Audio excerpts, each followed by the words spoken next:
Well, it's a Monday, Megan, and you came in dressed for a funeral. I mean, look at that. Either that or you're ready to go to a biker bar. I can't tell. Um, but I assume if it was a funeral, it's a funeral for the Republican Party. Um, you're looking pretty dejected, which I can get. I understand why. We started the day talking about Liz Cheney again, your gal pal, and and her being asked. The point you were making is that Kevin McCarthy is the one who actually asked her to apologize for um, voting to impeach Trump, and that is pretty abysmal to be asked to apologize for a vote in government. And of course, your take on it was about media perception and how the media is going to attack her or treat her, and how what kind of room there is in the media for conservative voices like yours and hers, and which is funny because you are in the media, so that's a voice in the media. You're on isn't it the highest rated daytime program that you're on? So you have a platform to drive the narrative of what the party is, but you seem to take the victim stance of what's being done to you rather than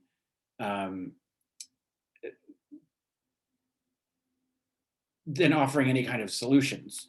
And I get it. I guess your job isn't really to offer a solution; it's just to talk about it.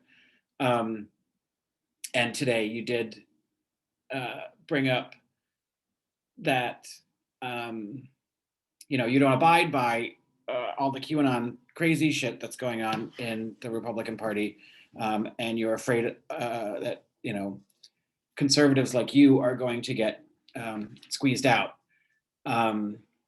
And you talked about the support that Liz Cheney got for keeping her leadership position on a secret vote from her fellow Republicans who don't seem to be willing to talk publicly about supporting her. But again, the whole element that you miss in the entire conversation about Liz Cheney and the Republican Party is voters. And I get it. Maybe you're skittish now because you feel like you've lost your way, and you don't have a handle on the Republican voting bloc. But you don't have to. Being a voice for people like you,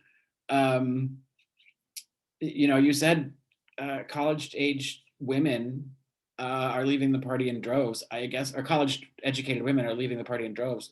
I guess that's you fall in that category, and maybe there's a reason for it. That maybe the Republican Party that you think you belonged to, which again I don't think ever existed, but even beyond that, you thought you belonged there, doesn't exist anymore. And you made the point that you thought that the country benefited from having a robust two-party system, as if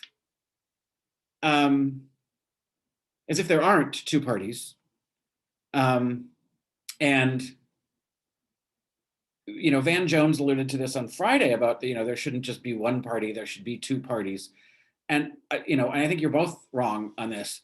There's nothing to say there can't be three. I think the country would benefit better if there were three, potentially four. That would actually force the elected officials to work together and figure shit out, because simple majorities have become, and you said to yourself, you've been feeling very tribal. Well, our whole government has been very tribal. You stick to this script, you vote this way, and that's the way it goes. The Republicans have been very, very good at it. to the detriment of this country. And that's why you get things like the leader of the House of Representatives of the minority party, the leader of the minority party of the House of Representatives telling his own members that they should apologize for voting differently than the rest of them.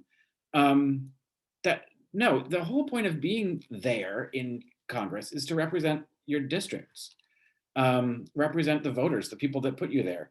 And that seems so lost in your rhetoric, and it seems really lost in what's actually happening on Capitol Hill. That, you know, we're the ones that aren't being listened to.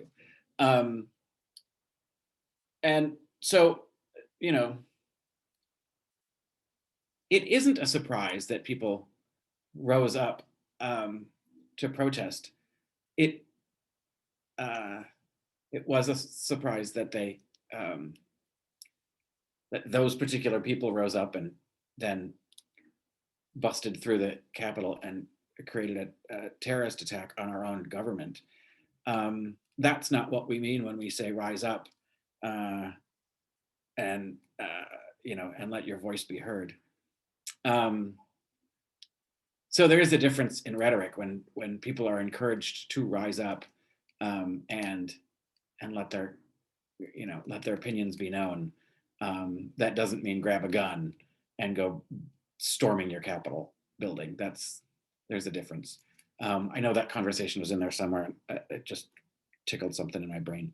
But yeah, when, you know, Whoopi actually posed this to you, you know, is it really a two-party system anymore? And you just sort of blew past the question, called it a $64,000 question, said a lot of word salad, but never really addressed what it would look like for the Republican Party to actually, you know, cleave. And would that be like a Patriot Party, the MAGA Party, whatever you want to call them? Because I'm sure they're going to have a fancy name. I know you're not happy with the Lincoln Project people, but I think they have a shot at being a party. But I think you think you're in a different category, and you probably are. But, you know, you don't seem to have any kind of you seem to be you're taking a wait and see attitude, and that's unlike you. You usually have an opinion. What do you want to see happen? Should the conservatives say, hey, we're going to break off, we're going to leave you, the GOP, to be the crazy ass maggots, and we're going to go form another party? I mean, that would be bold. That would be holding on to your ideals, right? But limping along in a party that you don't feel a part of anymore, you don't feel represents you, and you don't feel does any good for the country. It doesn't do any good for you either, clearly, based on your mood. So I get it. Maybe you're going through a little mourning period with your party and because it's so much of your whole identity. But at the end of the day, if the values you're talking about are the same, who cares what it's called, right? It doesn't have to be the Republican Party as it is doesn't represent you. So do something else. Find another thing.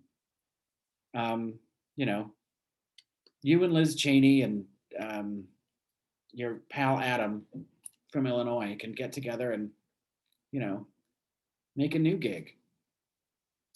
But I know that's expensive to start the infrastructure of a national party from nothing. So it was an interesting show. You have very little of a sense of humor today. Oh, maybe you'll cheer up tomorrow, Meghan. Although you did get to mention Liberty's name, so that was nice. Because, yeah, that's what you're gonna send to your producer who's left the show today, who apparently is responsible for bringing all of you on the panel. So I'm interested to see if her departure means there might be a cast shakeup. I don't know who would go, because Sarah and Sunny are both very smart and a delight on a daily basis.